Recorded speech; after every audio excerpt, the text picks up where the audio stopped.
김지은은 전라남도 순천의 작은 마을에서 태어났다. 논밭과 산이 둘러싼 마을에서 자란 그녀는 늘 책을 가까이 하며 조용한 소녀로 자랐다.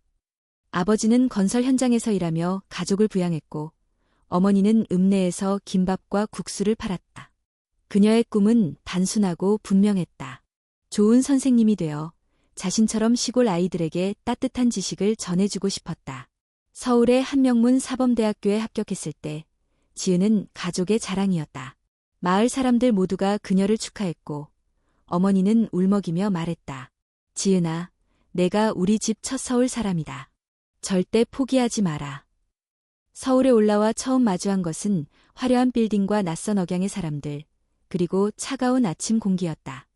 그녀는 서울살이를 위해 친구 한소연과 함께 고시원 근처의 작은 원룸을 얻었다. 소연은 서울 출신으로 현실적이고 명랑한 성격의 소녀였다. 정반대의 성격이었지만 둘은 금세 가까워졌다. 대학교 생활은 지은에게 늘 낯설고 조심스러웠다. 같은 과 학생들과 쉽게 어울리지 못했고 수업이 끝나면 바로 집으로 돌아가 책상 앞에 앉았다. 그녀가 제일 좋아하는 시간은 학교 도서관에서 고전 문학을 읽는 순간이었다. 특히 윤동주의 시와 김유정의 단편소설은 그녀의 마음을 깊이 울렸다. 그러던 어느 날 지은은 학과 행정실에서 연락을 받았다. 김지은 학생, 오늘 오후 4시에 총장실로 오세요. 서민준 총장님께서 면담을 원하십니다. 그녀는 순간 당황했다. 총장이라니 그녀 같은 무명의 학생이 왜 호출을 받는 걸까? 혹시 수강 신청에 문제가 있었던 걸까? 마음은 불안했지만 정해진 시간에 지은은 조용히 총장실 문을 두드렸다. 들어오세요. 문이 열리고 넓은 사무실 안에서 중년의 남성이 책상 뒤에 앉아 있었다. 정갈한 정장, 반듯한 머리, 그리고 무엇보다 지은의 눈길을 끈 것은 그의 눈빛이었다. 따뜻하면서도 깊고 마치 사람의 마음을 꿰뚫어보는 듯한 눈빛이었다. 김지은 학생이죠? 앉으세요. 서민준 총장은 부드럽게 미소 지으며 그녀에게 자리를 권했다. 제가 최근 학과 교수님들께 학생 리포트를 받아보는데 지은 학생의 글이 눈에 띄더군요. 고전 문학에 대한 해석이 아주 신선했어요. 지은은 얼굴이 붉어졌다. 그런 평가를 들은 건 처음이었다. 시골 출신이라는 열등감, 서울말을 잘 못한다는 컴플렉스가 그녀를 늘 움츠리게 했지만 지금 이 순간만큼은 자신이 조금 빛나고 있다는 느낌이 들었다. 감사합니다. 교수님. 아니, 총장님. 총장이라고 너무 멀게 느끼지 마세요. 저는 학생들과 대화하는 걸 좋아합니다. 그는 책상 서랍에서 책 한 권을 꺼내 그녀에게 건넸다. 이건 제가 대학원 시절 가장 아끼던 책입니다. 윤동주의 시집인데 원서 초판이에요. 지은 학생이 좋아할 것 같아서.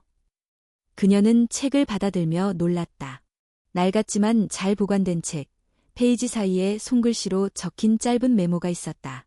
침묵 속에 피는 꽃은 가장 향기롭다. 그 문장을 보는 순간 지은의 눈가가 살짝 젖었다. 누군가 자신을 그렇게 이해해준다는 느낌. 그것은 너무나 오랜만의 일이었다. 면담은 30분 정도 이어졌고 그 시간 동안 서 총장은 그녀의 이야기, 가족, 고향, 꿈에 대해 조심스럽고도 진심 어린 관심을 보였다. 지은은 처음으로 누군가가 자신의 이야기를 경청해주는 경험을 했다. 그리고 그 사람은 다름 아닌 학교에서 가장 높은 위치에 있는 사람이었다. 그날 저녁, 집으로 돌아온 지은은 멍하니 침대에 앉아 책을 펼쳤다. 그 책 속 메모를 반복해서 읽었다. 침묵 속에 피는 꽃은 가장 향기롭다.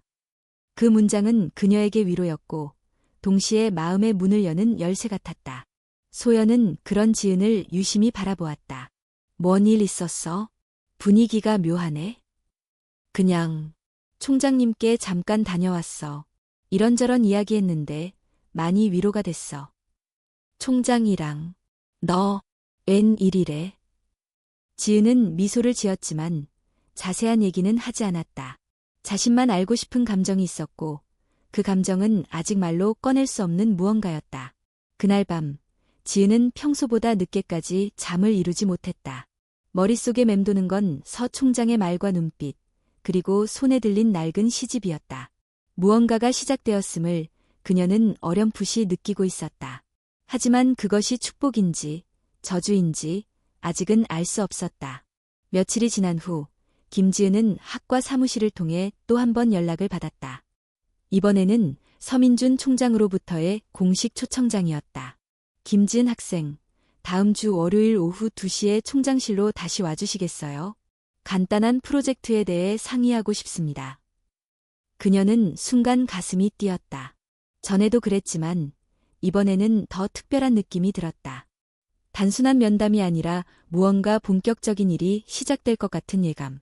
그녀는 거절할 이유도 하고 싶지 않을 이유도 없었다. 오히려 조금 설레기까지 했다. 약속된 날, 지은은 단정하게 머리를 묶고 평소보다 깔끔한 복장을 하고 총장실로 향했다. 문을 두드리자 서 총장이 반갑게 맞이했다. 지은 학생, 와줘서 고마워요. 지난번 만남 이후로 계속 생각났습니다. 학생의 글쓰기 능력과 감수성은 지금 대학원생 중에서도 드물어요. 그래서 하나 제안을 하고 싶습니다.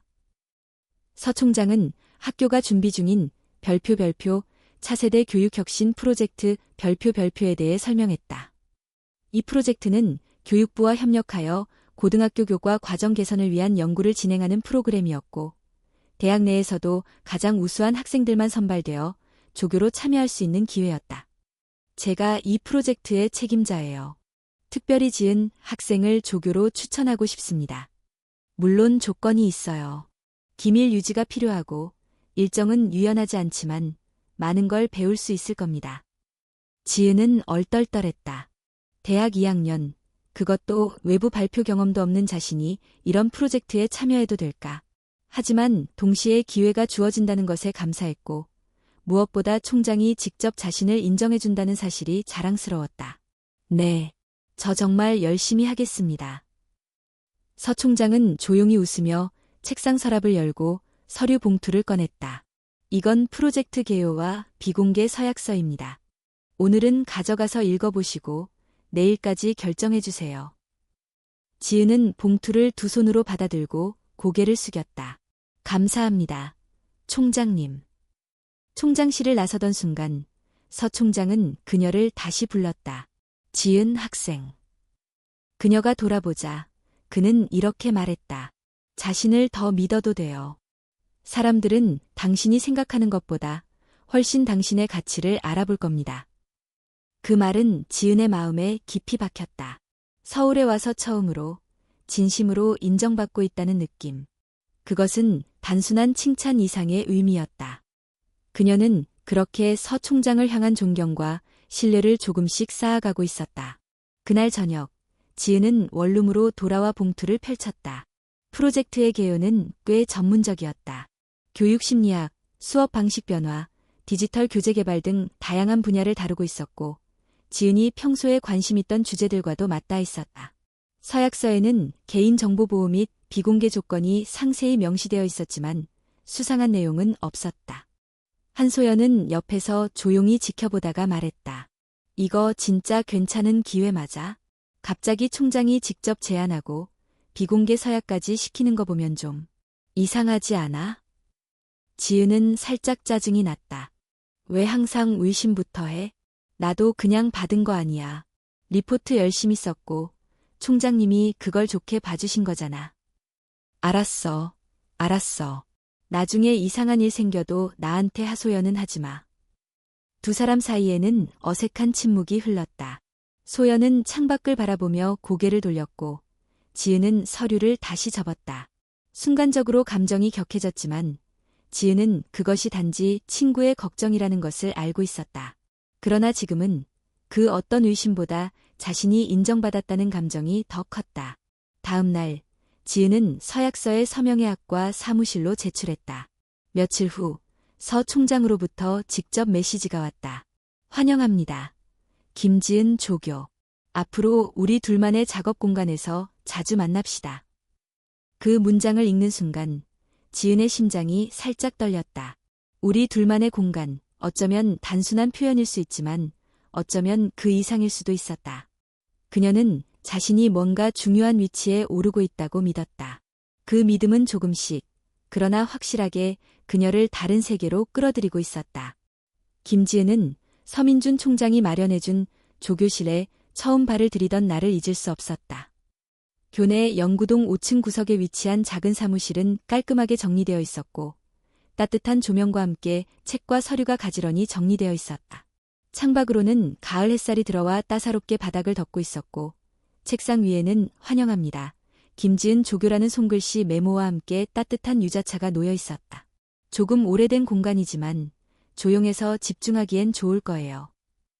서 총장이 조용히 문을 열고 들어오며 말했다. 이 공간은 몇 년 전부터 비어 있었는데 다시 생기를 찾게 되었네요. 지은은 부끄러운 듯 미소 지으며 고개를 숙였다. 감사합니다. 정말 좋아요. 여긴. 첫날은 가볍게 프로젝트 개요를 다시 정리하고 앞으로의 일정에 대해 논의하는 자리였다. 서 총장은 지은에게 각종 문서 정리, 회의록 초안, 외국 자료 번역 등을 맡기기로 했다. 그는 종종 지은 학생이 맡으면 믿고 기다릴 수 있어요 라는 말을 덧붙였고 그 말들은 지은의 마음속에서 자꾸만 울려 퍼졌다. 며칠이 지나며 두 사람은 점점 자연스럽게 대화를 나누게 되었다. 연구 외적인 이야기도 종종 오갔다. 지은의 고향, 중학교 때 국어 선생님 이야기, 좋아하는 시집, 힘들었던 고 새 시절까지. 서 총장은 언제나 조용히, 진심으로 귀 기울여 주었고 그의 반응은 따뜻했다. 어느 날, 지은이 감기로 고생하고 있을 때였다. 평소보다 늦게 사무실에 도착하자 책상 위에 따뜻한 보리차와 감기약이 놓여 있었다. 옆에는 손글씨 쪽지가 있었다. 몸이 안 좋아 보이더군요. 오늘은 무리하지 말고 일찍 들어가 쉬어요. 민준. 그날 저녁, 지은은 괜히 눈물이 났다. 혼자 아플 때 아무도 챙겨주지 않았던 서울살이. 그런데 지금은 누군가가 조용히 자신을 지켜보고 배려해주고 있다는 느낌에 마음이 복잡해졌다. 감사함과 안도감, 그리고 이름 모를 감정들이 뒤섞여 있었다. 한소연은 그 무렵부터 다시 이상함을 느끼기 시작했다. 요즘 계속 총장이랑만 있는 거야? 교수도 아니고 왜 그렇게 자주 만나? 조교니까 당연하지. 나한테 맡긴 일이 많거든.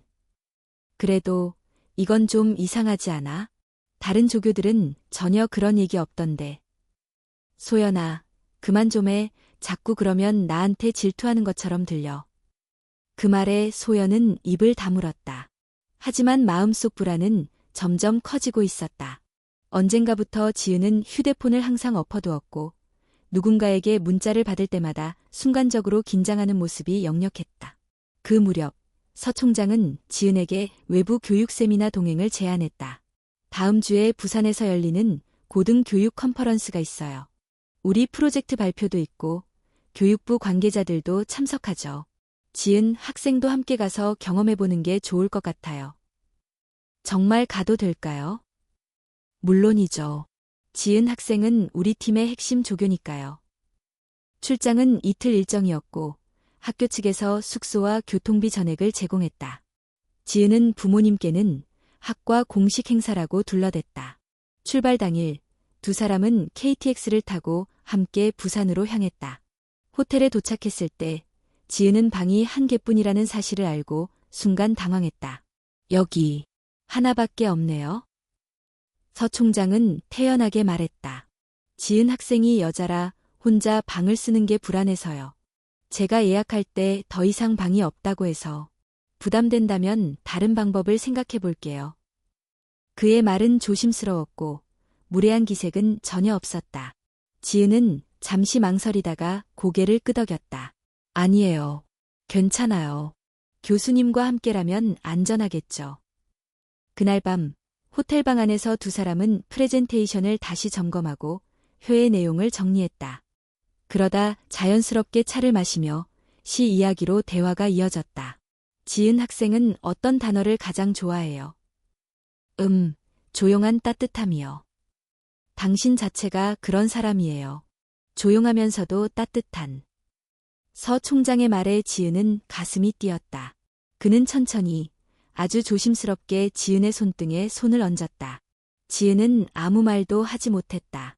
놀라움과 혼란, 그리고 그 안에 묘하게 피어나는 감정이 그녀를 붙들었다. 그 손길은 억압적이지 않았고 차갑지도 않았다. 오히려 너무나 자연스러워 거절할 틈조차 없었다. 그날 밤 두 사람 사이엔 선이 지워졌다. 지은은 자신도 모르게 그 감정에 빠져들었다. 아침이 밝았을 때 그녀는 자신이 더 이상 단순한 조교가 아님을 깨달았다. 하지만 그것이 무엇을 의미하는지는 아직 모른 채였다. 부산에서의 출장 이후 김지은의 일상은 달라졌다. 서 총장과의 관계는 이전과는 다르게 은밀하고 조심스러운 긴장감이 감돌았다. 마치 둘만 아는 비밀을 공유하고 있는 듯한 감정. 지은은 수업이 끝난 후 조교실로 향하는 길에서 이전보다 더 조심스럽게 주변을 살폈다. 문득 누군가 지켜보고 있는 것 같은 기분이 들기도 했다.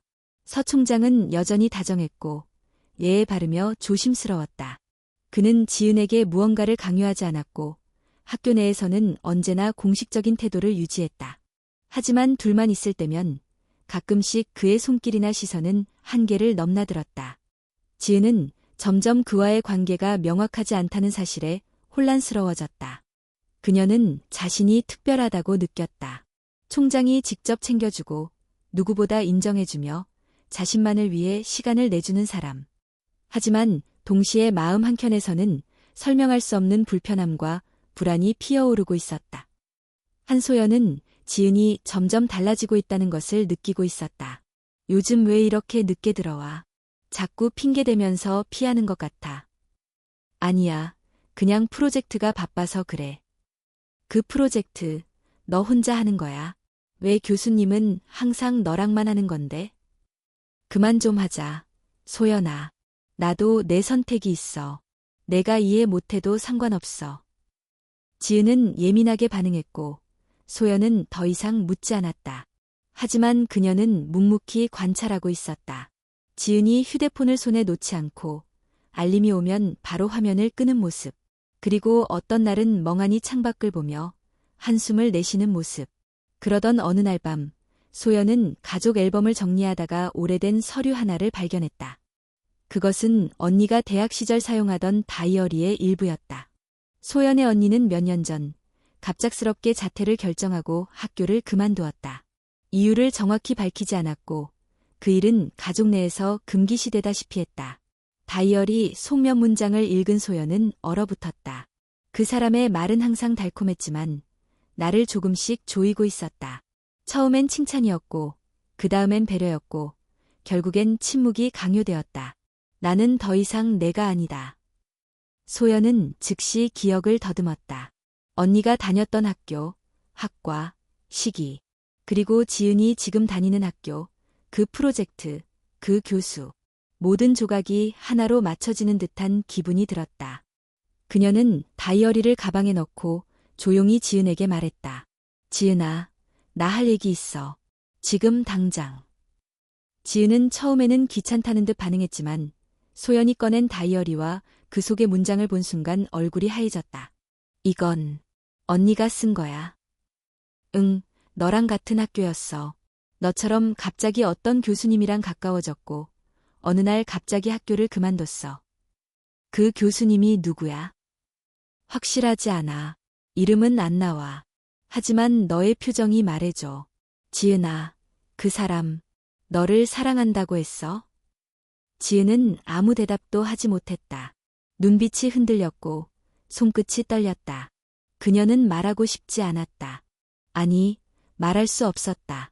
그동안 자신이 믿고 있던 감정, 관계, 신뢰가 한순간에 무너지기 시작했기 때문이다.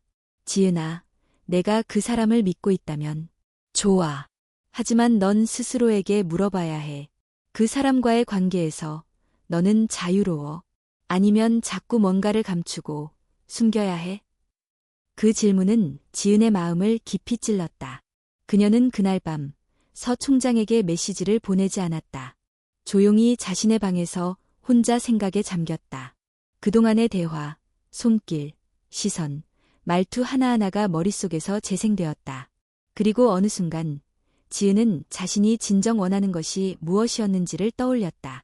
그녀는 단지 배우고 싶었고 인정받고 싶었고 따뜻한 사람이 되고 싶었다. 하지만 지금의 자신은 불안했고 고립되어 있었으며 누구에게도 쉽게 말할 수 없는 무언가를 숨기고 있었다. 다음 날 아침, 지은은 조교실에 가지 않았다. 대신 도서관에 앉아 윤동주의 시집을 꺼냈다. 자화상을 읽으며 그녀는 처음으로 자신을 마주했다. 나는 나에게 가장 낯선 존재였다.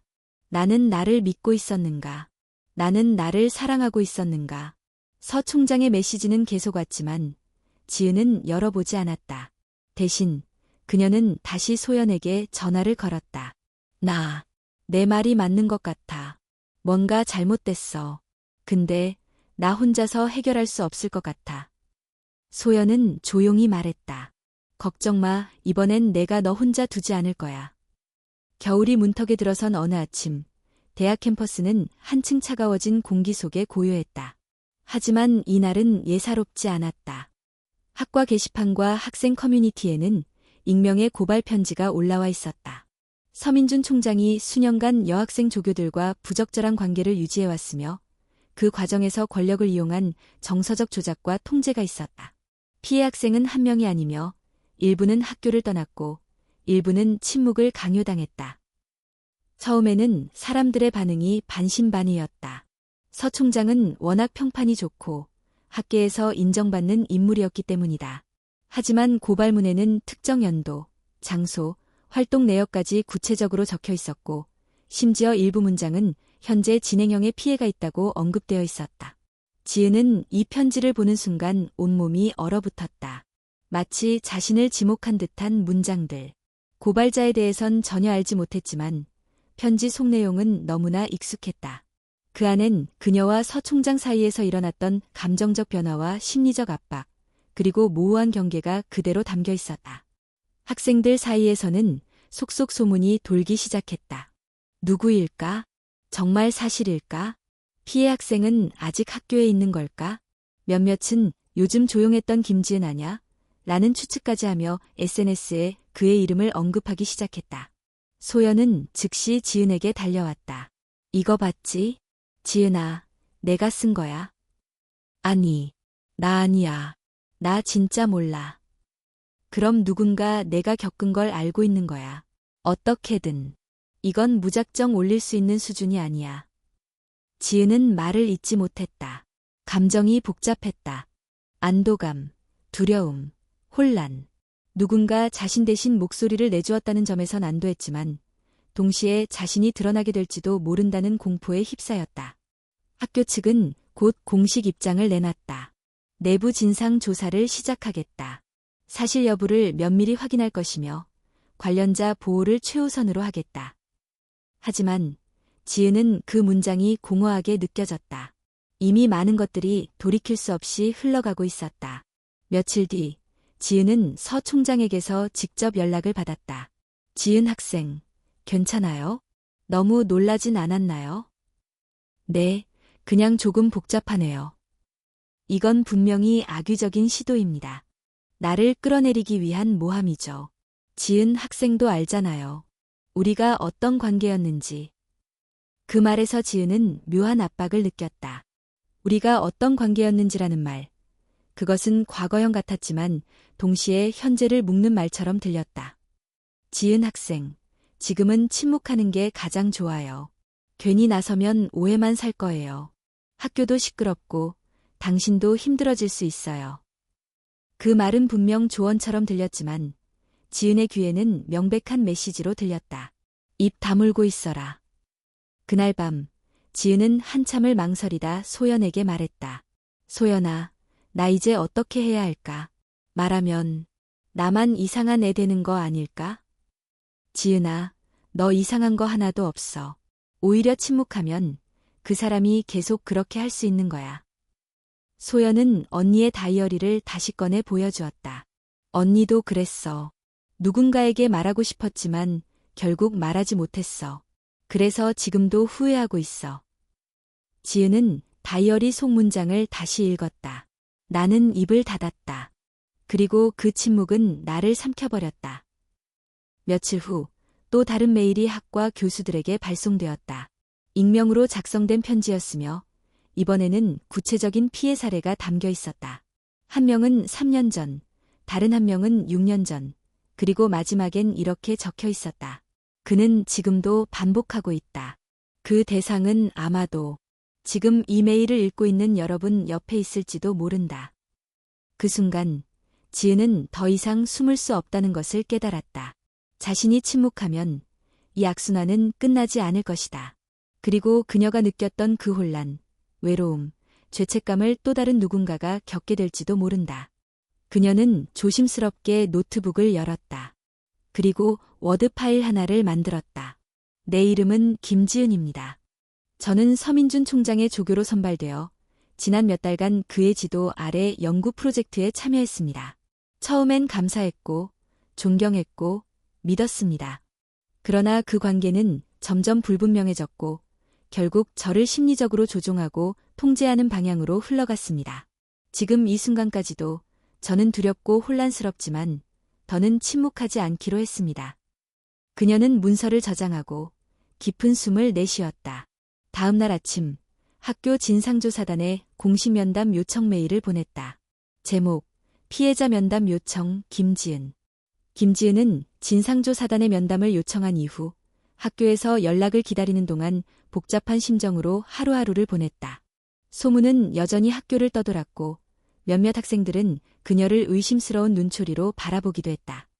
하지만 이제 그녀는 그 시선을 피하지 않기로 했다. 더 이상 숨어서는 안 된다는 걸 알고 있었다.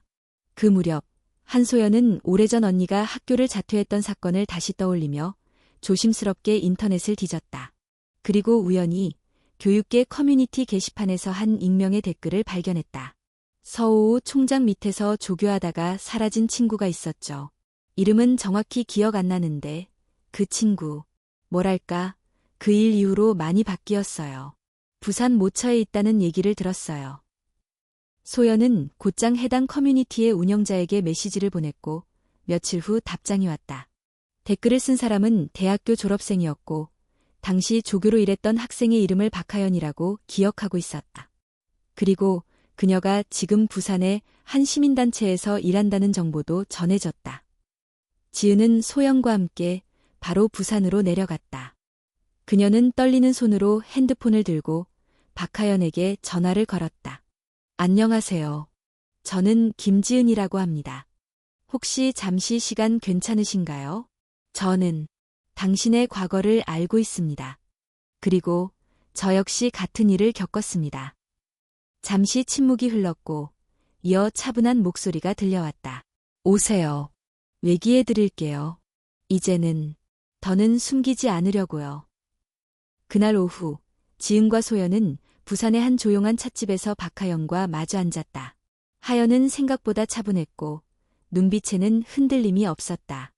하지만 그 안에는 오랜 시간 묻어둔 슬픔과 분노가 응축되어 있었다. 나는 6년 전, 지금 너처럼 그 사람 밑에서 조교했어. 처음엔 나를 인정해주는 사람이 있다는 게 감사했지. 나 같은 시골 출신이 서울에서 그런 대우를 받는다는 건 흔한 일이 아니니까. 하연은 천천히 말을 이었다. 근데 시간이 지나면서 점점 이상해졌어. 나를 격려하는 말이 어느 순간 통제의 언어로 바뀌었어. 내 시간을 빼앗고 내 인간관계를 차단하고 심지어 감정까지 지배하려 했지. 지은은 고개를 끄덕이며 들었다. 그 모든 말이 자신의 경험과 겹쳐졌기 때문이다. 결정적인 사건은 출장이었어. 나도 부산이었어. 그날 밤, 난 그가 촬영한 걸 나중에서야 알게 됐어. 처음엔 그냥 기억용이라고 했지만 그게 무슨 의미였는지 나중에야 깨달았지. 하연은 핸드백에서 작은 USB를 꺼내 지은에게 건넸다. 여기 있어. 그날 밤, 내 방에 남겨진 녹음기. 그는 문을 나서며 내게 웃으며 말했어. 우리 사이 아무도 몰라. 그러니 걱정 마. 그 목소리 지금도 생생해. 지은은 손에 쥔 USB를 바라보며 떨리는 숨을 내쉬었다. 이걸 왜 지금까지 가지고 계셨나요? 언젠가 누군가 나 같은 일을 겪게 되면 도와주고 싶었어. 그리고 이제야 그때가 온 것 같아. 하연은 지은의 눈을 바라보며 말했다. 넌 아주 용감한 선택을 한 거야. 나는 그걸 하지 못했어. 그래서 자퇴했고 지금도 가족에게조차 이유를 말하지 못했어. 소연이 조용히 끼어들었다. 그럼 당신이 쓴 익명 편지인가요? 하연은 고개를 저었다. 아니야. 나 아니야. 하지만 누군가는 지금도 그 사람 밑에서 고통받고 있다는 뜻이겠지. 나 말고도 많다는 얘기야. 세 사람은 그날 늦게까지 카페에 앉아 대화를 나눴다. 지은은 하연의 말을 하나하나 되새기며 마음속 결심을 굳혀갔다. 더는 이 진실을 덮어둘 수 없다고. 그녀 혼자가 아니라는 사실은 커다란 힘이 되었고 동시에 책임이 되었다. 서울로 돌아오는 기차 안에서 지은은 USB를 꼭 쥐고 창밖을 바라보았다. 이제 그녀는 선택해야 했다. 이 증거를 사용할 것인가, 아니면 다시 침묵할 것인가. 하지만 이번에는 너무나 분명했다. 자신이 살아남기 위해서라도, 그리고 또 다른 박하연이 생기지 않게 하기 위해서라도 그녀는 움직여야 했다. 다음 날, 지은은 다시 진상조사단을 찾아갔다. 그리고 USB를 조심스럽게 꺼내 책상 위에 올려놓았다. 이건 제 경험만이 아니라 다른 이들의 고통을 증명하는 자료입니다. 저는 더 이상 숨지 않겠습니다. 조사관은 눈을 크게 뜨고 USB를 받아들었다. 김지은 학생, 이 자료의 출처와 내용을 설명해 주실 수 있나요? 네, 모두 말씀드리겠습니다. 그리고 필요하다면 공식적인 증언도 하겠습니다. 그날 이후 진상조사단의 분위기는 확연히 달라졌다. 이제 학교는 단순한 의혹이 아닌 구체적인 증거와 증언을 마주하게 되었다. 그리고 이야기는 곧 더 많은 사람들에게 알려지기 시작했다. 김지은이 박하연으로부터 받은 증거를 진상조사단에 제출한 지 며칠 후 학교 내부 분위기는 급격히 요동쳤다. 이제는 단순한 소문이나 익명의 편지가 아니라 실제로 존재하는 피해자의 증언과 자료가 드러났기 때문이다. 학내 커뮤니티에는 다양한 반응이 터져나왔다. 일부는 총장이 그럴 리 없다며 방어했지만 다른 일부는 이제야 드러났다며 분노를 표했다. 그 무렵 지은은 예상치 못한 사람으로부터 연락을 받았다. 김지은 학생, 혹시 잠깐 만나도 될까요? 중요한 이야기가 있습니다. 보낸 사람은 국어교육학과의 최정희 교수였다. 여성학과 문학을 함께 강의하던 학생들에게는 엄격하면서도 따뜻한 교수로 알려진 인물이었다. 지은은 긴장된 마음으로 교수 연구실을 찾았다. 문을 열자 최 교수는 이미 기다리고 있었다. 그녀의 얼굴은 단호했지만 어딘가 무거운 그림자가 드리워져 있었다. 김지은 학생, 나는 내가 제출한 자료에 대해 들었어. 조사단 쪽에서 비밀리에 연락을 받았거든. 교수님, 내가 어떤 상황에 처했는지 나는 너무 잘 알아. 왜냐하면 나도 같은 길을 걸었으니까. 지은은 숨이 막히는 듯한 충격을 받았다. 교수님도? 최 교수는 고개를 끄덕였다. 나는 그 사람 밑에서 연구조교로 시작했어. 당시 그는 아직 총장이 아니라 학과장이었지. 나를 많이 칭찬했고 지원도 아끼지 않았어. 덕분에 나는 학문적으로 성장할 수 있다고 믿었지. 하지만 어느 순간부터 그의 관심은 나를 가르치고 돕는 차원을 넘어섰어. 내 연구 주제, 내 사적인 시간, 심지어 내 인간관계까지 간섭하기 시작했지. 최 교수는 잠시 말을 멈추고 창밖을 바라봤다. 그리고 낮게 한숨을 내쉬었다. 나는 그때 거절했어. 명확하게 선을 긋고 학문적인 관계 외에는 더 이상 허용하지 않겠다고 했지. 결과는 어땠을까? 나는 학과 내 중요한 연구 프로젝트에서 배제됐고 해외 연수 기회도 잃었어. 내 커리어는 몇 년간 정체됐고 결국 그는 내가 아닌 다른 사람을 옆에 두었지. 지은은 가슴이 쿵 내려앉는 것을 느꼈다. 자신이 겪은 일이 개인의 문제가 아니라 오래전부터 반복되어 온 패턴이라는 사실을 이제야 확실히 알게 된 것이다. 그래서 교수님은 왜 지금 말씀하시는 거예요? 나도 오랫동안 침묵했어. 학계의 권력 구조, 그리고 나를 지켜야 한다는 두려움 때문에. 하지만 내가 용기 내서 증언했다는 소식을 듣고 더는 외면할 수 없다고 생각했어. 내가 혼자 싸우게 둘 수는 없지. 최 교수는 서류 뭉치를 책상 위에 올려놓았다. 여기 내가 몇 년 전 교육부에 제출하려 했던 보고서야. 당시 피해 학생들의 진술을 취합한 문건이야. 하지만 결국 묵살됐지. 증거 불충분이라는 이유로. 하지만 이제는 이야기가 다르다. 내 자료와 박하연 씨의 증언이 더해진다면 무시할 수 없을 거야. 지은은 서류를 바라보며 목이 메었다. 교수님, 저 혼자가 아니군요. 그래. 내가 외롭다고 느끼지 않았으면 해. 그리고 기억해라. 내 침묵은 그 사람을 지켜주는 침묵이 아니라 그를 계속해서 같은 짓을 하게 만드는 침묵이라는 걸. 그 순간 지은은 다시 힘을 얻었다. 자신이 짊어진 무게가 단순히 개인적인 것이 아니라는 것을 깨달았기 때문이다. 그리고 이제는 함께 싸워줄 사람들이 있다는 사실이 그녀를 버티게 했다. 며칠 뒤 진상조사단은 공식적으로 피해자들과 참고인을 모아 비공개 청문회를 열었다. 그 자리에는 김지은, 박하연, 그리고 최정희 교수가 나란히 앉았다.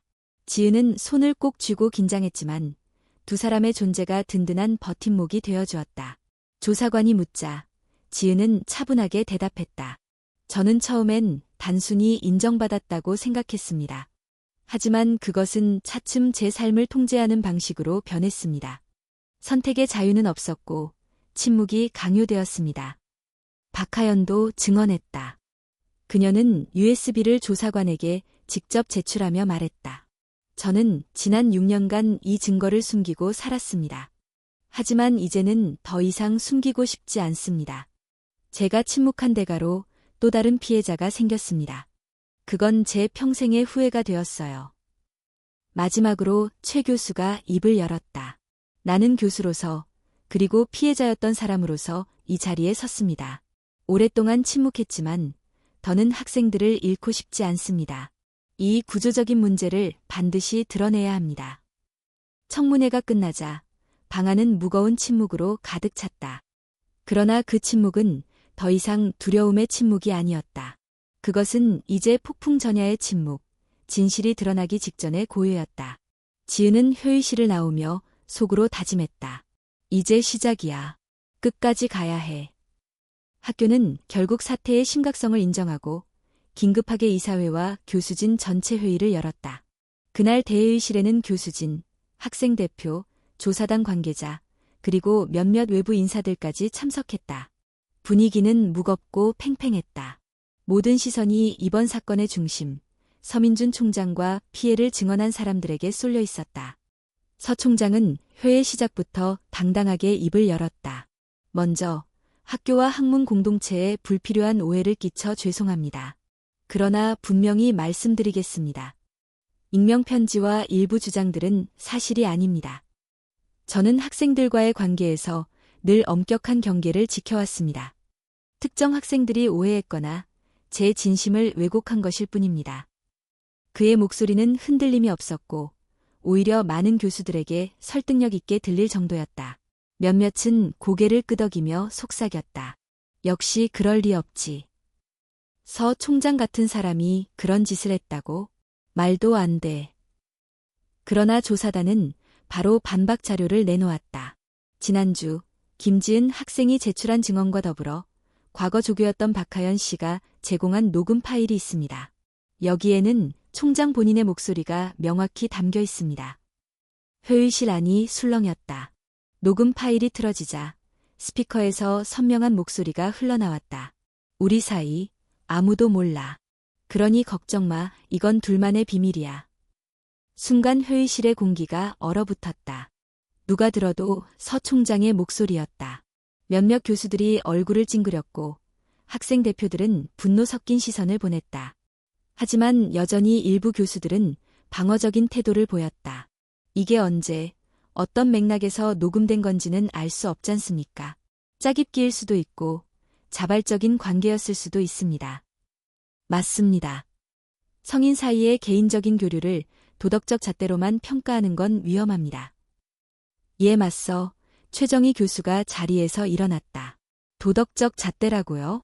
이건 권력 관계입니다. 교수와 학생, 총장과 조교, 이 둘 사이에는 결코 대등함이 존재할 수 없습니다. 특히나 지도자라는 위치에서 학생의 삶을 조종하고 침묵을 강요한 건 분명한 권력 남용입니다. 김지은은 차가운 시선들 속에서 떨리는 손을 모았다. 그녀는 준비해온 말을 꺼내 읽었다. 저는 처음에 이 관계가 저를 성장시켜줄 거라 믿었습니다. 하지만 그것은 점점 저를 고립시키고 제 삶을 지배했습니다. 저는 자유롭지 않았습니다. 늘 숨겨야 했고 두려움 속에 살았습니다. 그게 단순히 개인적 선택이었습니까? 순간 회의실의 공기가 무겁게 가라앉았다. 학생 대표 중 한 명이 손을 들고 말했다.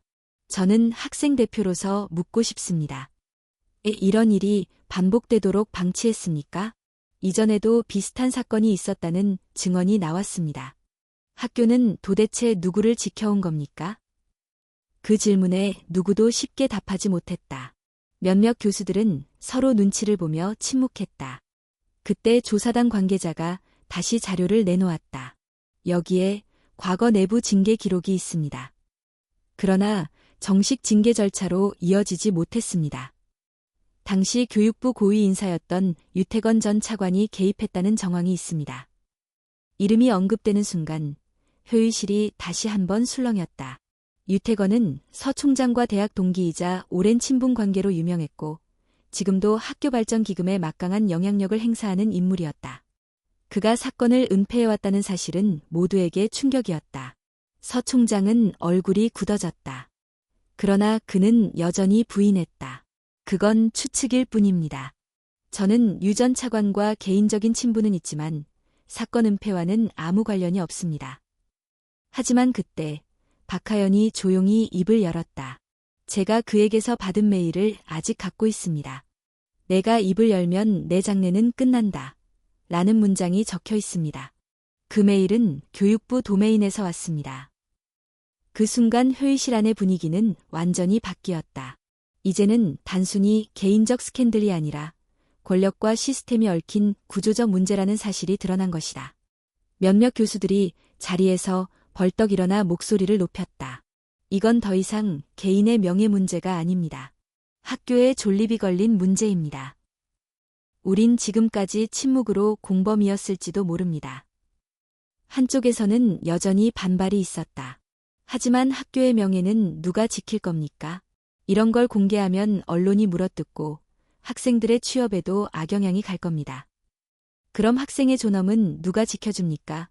최정희 교수가 단호히 반박했다. 회의는 밤늦게까지 이어졌다. 찬반이 갈렸지만 최소한 이제 더는 침묵할 수 없다는 사실만큼은 분명해졌다. 결국 이사회는 서민준 총장에 대해 직무정지를 결정하고 독립적인 외부 조사단을 꾸리기로 했다. 김지은은 회의가 끝난 뒤 조용히 의자에 앉아 있었다. 눈물이 차올랐지만 이번에는 두려움 때문이 아니었다. 그녀는 자신이 한 걸음 내디뎠음을 느꼈다. 그러나 동시에 싸움은 아직 끝나지 않았다는 사실도 알고 있었다. 서민준 총장의 직무정지 소식은 곧 언론에 퍼졌다. 주요 신문과 방송사들은 연일 이 사건을 보도했고 명문 사범대 총장의 추락이라는 제목이 헤드라인을 장식했다. 학생 사회는 분노와 혼란으로 뒤섞였다. 일부는 용기를 낸 피해자들을 지지했고 또 다른 일부는 학교의 명예가 땅에 떨어졌다며 불만을 표했다. 그러나 진짜 폭풍은 그 다음에 몰아쳤다.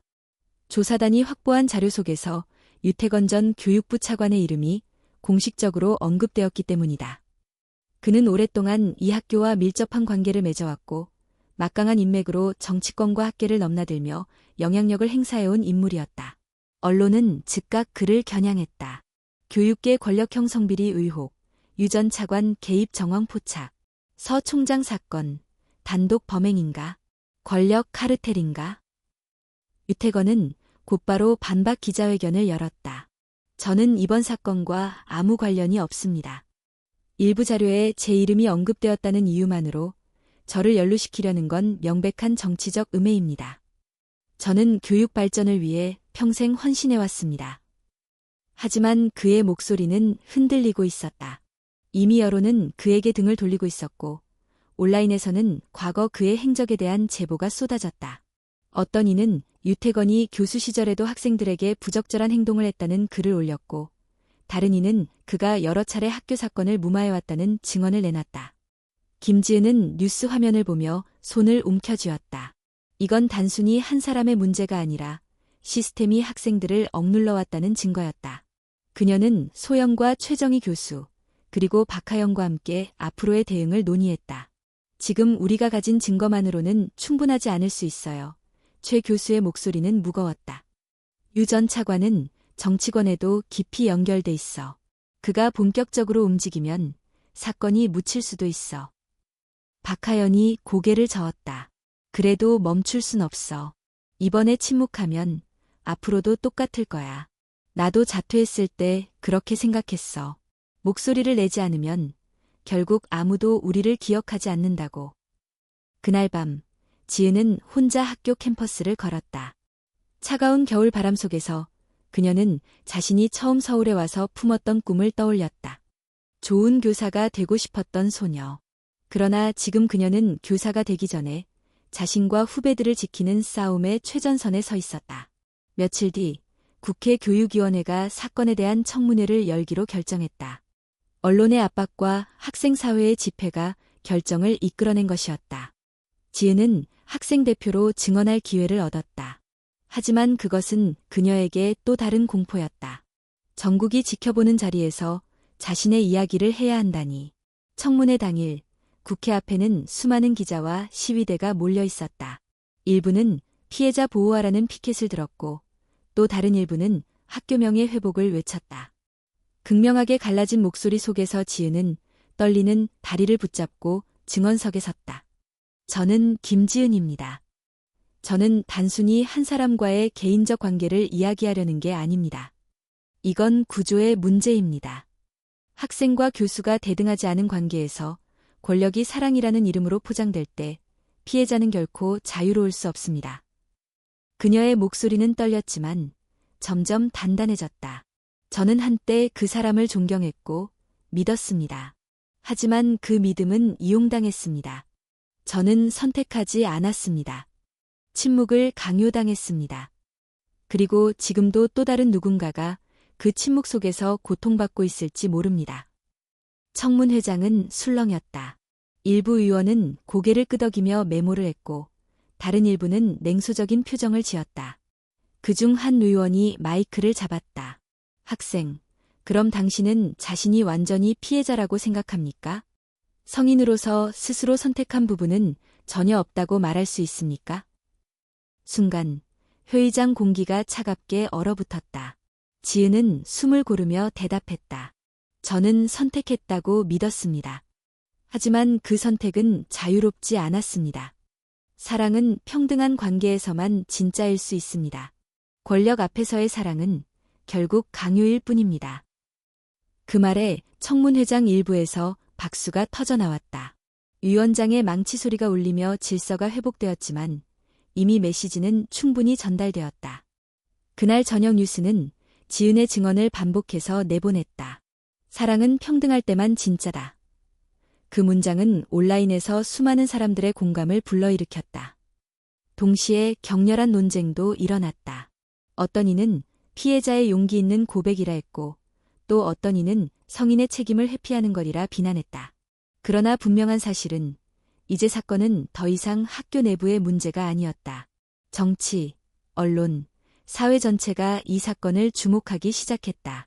한편 유태건은 점점 궁지에 몰리고 있었다. 조사단은 그의 이메일 기록과 자금 흐름을 추적했고 학교 기금 일부가 은폐 작업에 사용된 정황을 밝혀냈다. 언론은 이를 교육권력 카르텔이라고 명명했다. 김지은은 점점 더 큰 싸움 속으로 빨려 들어가고 있었다. 하지만 그녀는 알고 있었다. 이제 되돌아갈 길은 없다는 것을. 국회 청문회 이후 사건은 전국적인 파장을 일으켰다. 연일 방송 뉴스와 신문 일면을 장식한 건 더 이상 서민준 총장이 아니라 그를 둘러싼 교육 권력 카르텔이었다.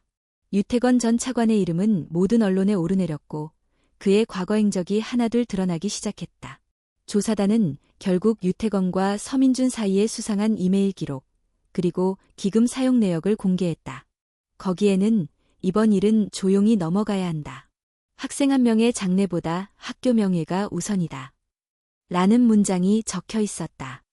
그 문장은 사건을 은폐해온 구조적 공범 관계를 단적으로 보여주는 증거였다. 서 총장은 끝까지 혐의를 부인했지만 더 이상 통하지 않았다. 녹음 파일, 증언, 이메일, 기금 흐름까지 모든 조각이 하나의 퍼즐처럼 맞춰졌기 때문이다. 결국 그는 총장직에서 공식 해임되었고 검찰 수사 대상에 올랐다. 유태건 역시 교육부와 정치권의 압박을 견디지 못하고 구속조사를 받게 되었다. 학교는 깊은 혼란에 빠졌지만 동시에 새로운 변화의 목소리가 일어났다.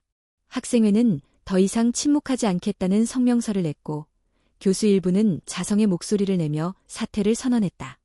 무엇보다 피해자들이 하나둘 목소리를 내기 시작했다. 익명으로 또는 공개적으로. 그들은 이제 더 이상 홀로 남겨지지 않았다. 김지은은 모든 과정을 곁에서 지켜보며 마치 폭풍의 한가운데 서 있는 듯한 기분이었다. 여전히 그녀를 향한 시선은 엇갈렸다. 누군가는 그녀를 용감한 증언자라 불렀고 누군가는 학교를 무너뜨린 배신자라 비난했다. 하지만 그녀는 알고 있었다. 진실은 언제나 논란 속에서 빛을 발한다는 것을. 어느 날 최정희 교수가 조용히 지은을 불렀다. 지은아, 고생 많았다. 내가 아니었으면 이번 일은 절대 드러나지 못했을 거야. 저 혼자였다면 아무것도 못했을 거예요. 교수님, 하연 언니, 그리고 소연이 없었다면 저는 아직도 두려움 속에 있었을 거예요. 그렇지. 하지만 결국 발을 내디딘 건 너였어. 내가 선택했기에 우리 모두가 함께할 수 있었던 거야. 그날 저녁, 박하연도 지은에게 전화를 걸었다. 그녀의 목소리는 한층 밝아져 있었다. 고맙다, 지은아. 내 덕분에 나도 드디어 지난 시간을 끝낼 수 있을 것 같아. 이제는 과거가 아니라 미래를 바라보고 싶어. 지은은 눈물이 핑 돌았다. 언니야말로 제게 힘을 주셨어요. 앞으로는 우리 더는 침묵하지 않아요. 학기가 끝날 무렵 학교는 학생인권센터를 신설하고 모든 교수-학생 관계에 대해 새로운 윤리 규정을 발표했다. 형식적인 변화일지라도 지은에게는 그것이 작은 희망의 신호처럼 보였다. 적어도 이제 후배들은 예전보다 더 안전한 환경에서 공부할 수 있을 거라 믿었기 때문이다. 마지막 시험이 끝난 날, 지은은 도서관에 앉아 윤동주의 시집을 펼쳤다. 처음 서민준 총장이 건네주었던 그 시집이었다. 하지만 이제 그 책은 더 이상 그 사람을 떠올리게 하지 않았다. 대신 그 안의 문장은 그녀에게 새로운 의미로 다가왔다. 침묵 속에 피는 꽃은 가장 향기롭다. 그 문장을 바라보며 지은은 조용히 속삭였다. 하지만 이제 나는 침묵하지 않을 거야. 꽃은 빛 속에서도 필 수 있다는 걸 내가 보여줄 거야. 창밖에는 따뜻한 봄 햇살이 스며들고 있었다. 긴 겨울이 끝나고 새로운 계절이 찾아오고 있었다. 지은은 노트를 꺼내 미래의 계획을 적기 시작했다. 언젠가 교사가 되어 아이들에게 말해주고 싶었다. 두려움 속에 침묵하지 마라. 내 목소리는 누군가의 희망이 될 수 있다.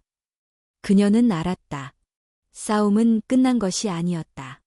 세상에는 여전히 권력과 침묵의 카르텔이 존재할 것이다. 하지만 이제 그녀는 더 이상 혼자가 아니었다. 그리고 무엇보다 자신을 믿는 법을 배웠다. 김지은의 이야기는 여기서 끝이 아니었다. 오히려 이제부터가 시작이었다.